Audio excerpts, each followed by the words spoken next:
দীর্ঘদিন ধরে প্রস্তুতির পর এই পরীক্ষায় বসেছে, ফলে তাদের পরিশ্রমকে আমরা কোনোভাবেই অবহেলা করতে পারি না। একই সঙ্গে বিচারপতি জানান, যদি কোনো তরফ থেকে 0.001% গাফিলতি হয়ে থাকে তাহলে পুরোপুরি শোধরানো উচিত। এরপরেই একটি সর্বভারতীয় সংবাদ মাধ্যমের দাবি, নিট মামলায় নাম জড়িয়েছে বিহারের এক মন্ত্রীর। তার সাহায্যে নিট পেপার লিক হয়েছে বলে ধৃত অনুরাগ যাদব জেরার সময় জানিয়েছে। এমনটাই দাবি ওই সর্বভারতীয় সংবাদ মাধ্যমের। এমনকি মন্ত্রীর লেটার হেডেই গেস্ট হাউসে ঢোকার অনুমতি অনুরাগ যাদব পেয়েছিল বলে জানা গিয়েছে। তবে কোন মন্ত্রীর যোগ আছে সেই নাম এখনো সামনে আসেনি।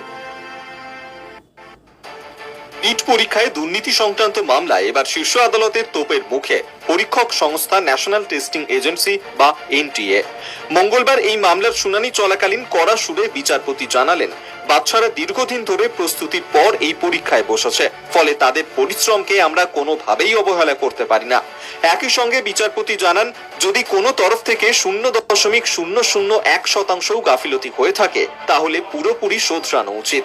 এরপরেই একটি সর্বভারতীয় সংবাদ মাধ্যমের দাবি, নাম জড়িয়েছে বিহারের এক মন্ত্রীর। তার সাহায্যে নিট পেপার লিক হয়েছে বলে ধৃত অনুরাগ যাদব জেরার সময় জানিয়েছে। এমনটাই দাবি ওই সর্বভারতীয় সংবাদ মাধ্যমের। এমনকি মন্ত্রীর লেটার হেডেই গেস্ট হাউসে ঢোকার অনুমতি অনুরাগ যাদব পেয়েছিল বলে জানা গিয়েছে।